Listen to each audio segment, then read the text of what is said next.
Diz o Senhor pela boca do profeta: que provérbio é este que andais repetindo em Israel?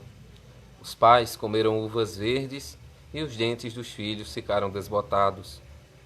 Poderíamos nos perguntar se o Senhor não estaria se contradizendo, pois ele mesmo havia falado por Moisés: Eu sou o Senhor teu Deus, um Deus zeloso, que vingo a iniquidade dos pais nos filhos, nos netos e nos bisnetos daqueles que me odeiam, mas uso de misericórdia até a 1000ª geração com aqueles que me amam e guardam os meus mandamentos.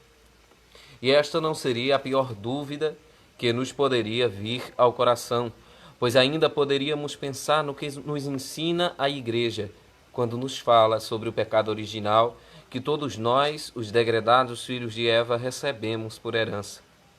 De fato, aqui poderia-se dar vazão ao provérbio: nossos primeiros pais comeram o fruto da árvore do mal, e nós, os filhos, sofremos as consequências. Daqui se poderia pensar: ou o Senhor está se contradizendo, ou a Igreja nos está ensinando doutrinas falsas, ou nós, os ouvintes, estamos equivocados em nosso julgamento. Quem, portanto, está equivocado? Analisemos essas premissas. Primeiro, Deus não poderia se equivocar, pois Deus é a própria verdade e a verdade não pode se contradizer. A Igreja não pode errar, pois, como diz São Paulo, a Igreja é a coluna da verdade. O que nos resta é admitir que o equívoco é, portanto, de nossa parte. Pois bem, digamos, como o santo rei Davi: abri meus olhos e então contemplarei as maravilhas que encerram vossa lei. O equívoco está precisamente no contexto em que foi dito. Quando o Senhor disse essa palavra por Moisés, se referia aos idólatras, que consequentemente ensinavam a seus filhos e netos as mesmas práticas. Assim, mais acima, no mesmo texto, é dito: não farás para ti imagens, e não te prostrarás diante delas. Deus, portanto, não se contradiz, e sim aqueles que deturpam suas palavras, como disse o Senhor em seu Evangelho, discutindo com os fariseus: vós anulais os mandamentos de Deus em vista das vossas tradições. Mas ainda nos resta refletirmos sobre o que nos transmite a Igreja a respeito do dogma do pecado original, que recebemos não por culpa nossa, mas de outrem. Se Deus diz, por uma parte, que a culpa dos pais não é imputada nos filhos, e isto nos deixou claro por Ezequiel, como então sua Igreja nos transmite semelhante doutrina? Mais uma vez, o equívoco não está sobre a Igreja, recai sobre nós, que não compreendemos os seus ensinamentos. Está claro que a culpa e as consequências são individuais, mas como disse São Pedro, nenhuma profecia é dita por vontade humana, mas pelo Espírito Santo. E sabemos que toda a lei e as profecias foram proferidas em vista de Cristo. Na profecia de Ezequiel, o Senhor nos narra a história de um pai que, sendo justo, gera um filho único. O que significa isso? Disse isso em vista de Cristo, novo Adão. O velho Adão, nosso primeiro pai, criado à imagem de Deus, teve por pai a Deus. E sendo Deus bom e inacessível ao mal, cria um filho, Adão, sua imagem e semelhança. No entanto, Adão, ao contrário de seu pai, como na história narrada por Ezequiel, pratica o mal. Adão não é somente pela fé o pai da humanidade, mas é o arquétipo da mesma.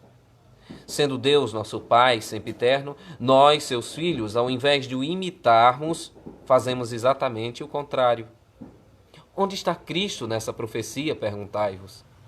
Cristo, sendo filho de Deus por natureza, torna-se filho do homem em vista da salvação, justificando por sua morte a nós, a descendência de Adão. Por um só homem, Adão, entrou o pecado no mundo, e com o pecado a morte.